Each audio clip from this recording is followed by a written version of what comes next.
Now this may sound strange, but I feel as if Evan Mobley is underrated, or better yet, I'd say underhyped, because he's in the conversation for going number 1 in the upcoming draft, but not many people actually vouch for his case for being the number 1 pick.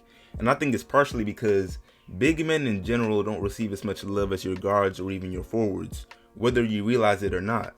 For example, Tim Duncan is a top 10 NBA player of all time, but if someone makes a 10-minute tribute on that man, you're probably not watching that, and neither am I, be honest. But let someone make a 30-minute long Allen Iverson tribute or even longer, and we're grabbing our popcorn for that banger. It's just the way it is. And if that does not apply to you, then congratulations, but y'all see the point I'm trying to make. That applies to most people. And today I'm going to show love to the big man position in this video, where I will highlight Evan Mobley and his serious case for going number 1 in the upcoming NBA draft. Which means, yes, possibly over guys like K, Jalen Green, Jalen Suggs, and any other common names we may bring up before Evan Mobley. But before I go any further, what's good YouTube? Plug Speaks back with a vid.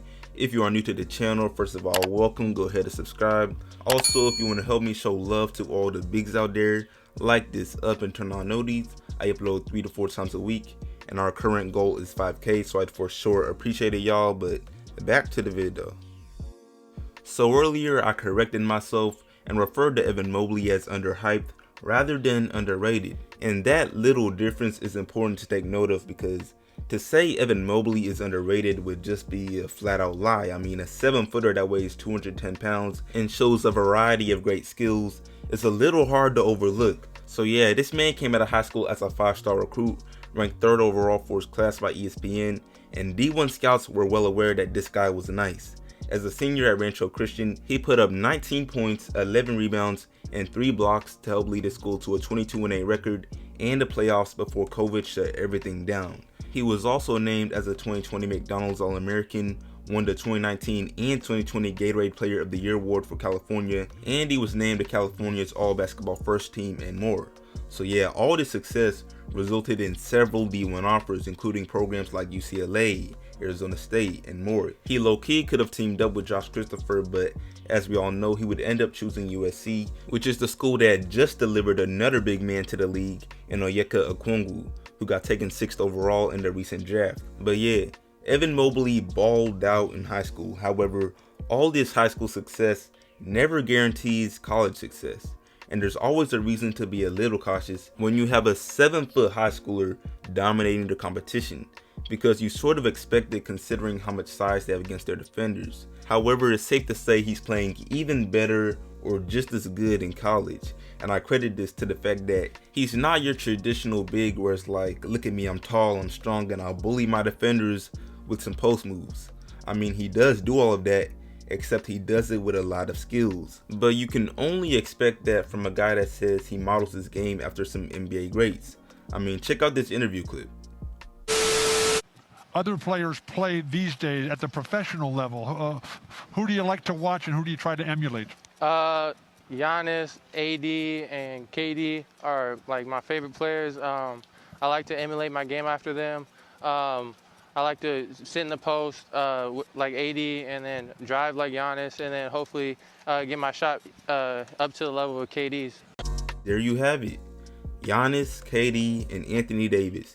3 MVP talents, but before I get into Evan Mobley's impressive skills for a big, his overall game, and all of that, check out this man's impressive numbers over the course of his first 18 games for USC. Mobley is averaging about 16 points, 9 rebounds, and 3 blocks on 58% shooting from the field and 30% shooting from 3 to help lead USC to a 15-3 record so far. By the way, his 3 blocks a game lead all freshmen in the NCAA and is 6th in all of college basketball. Also, I must admit, his field goal efficiency goes crazy even for a big man. I mean, at 58%, literally over half of the shots he throws up are going in. So yeah, like I said, this guy's game is translated pretty well, and it really gives him a solid case to go number 1 in the draft, because it's a rhetorical question, but who doesn't need a two-way big like Evan Mobley outside of the 76ers, Nuggets, Lakers, or Timberwolves? Anyone could use a guy like him. I mean, tell me if I'm wrong, but yeah man, moving on, let's speak on his actual game. And offensively, Mobley for sure has the potential to be a leading scorer on a good team, because not only does he lead his team in scoring right now, but also the way he is able to score is a nice sign. He can get points off the traditional big man pick and roll dunks, alley-oops and stuff, but because he's agile and moves well for a 7-footer, he can also catch the ball in the mid-range area, the block or the elbow, and just take it in for a floater or a midi. And he often uses a jump stop in the paint to just throw it in the basket over his defender. Not to mention, his 3-point shot may not be great or even good at 30%, but he does attempt them, and every now and then it does fall for him. And I really believe this will improve with repetition and practice, because for a big man, his shooting form looks pretty standard or normal, I guess you could say, because it's not ugly or even weird.